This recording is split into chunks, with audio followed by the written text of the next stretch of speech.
Welcome to Chillin' 101. We hope this video helps. In this video, I will explain how to make chili Relleno sauce, full guide. Roast poblano and ancho chilies, peel and seed them, then blend with sautéed onion, garlic, toasted cumin, chicken stock, and crema to a smooth, silky consistency. Adjust salt and lime to balance heat. Simmer briefly to meld flavors. Strain if desired for a refined texture. Ready for stuffing peppers or serving over enchiladas with warm tortillas on the side. Start by gathering 6 roasted poblanos, 2 toasted anchos, 1 medium onion, 3 cloves garlic, 1 cup chicken stock, and crema to taste. Roast peppers until blistered, place in a sealed bag for 10 minutes, then peel skins.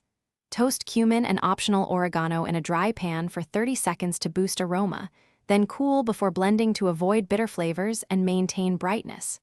Chill briefly if you prefer a fresher sauce. If you're finding this guide helpful, please subscribe and like to support the channel. It really helps. Quick recommendation. Bento box make meal prep easy with these leak-proof containers you saw earlier. They keep sauces secure for travel and fridge storage. Check the description for the link and other deals, and consider trying them for your prep day. Thanks for watching. Enjoy the sauce adventures. Now let's get back to the video. Combine blended chilies and aromatics over medium heat, bring to a gentle simmer, and cook for 5 minutes to meld flavors.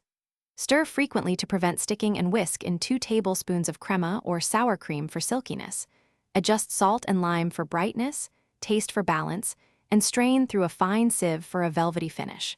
Serve warm over roasted chilies, eggs, or enchiladas with cilantro garnish and warm tortillas on the side.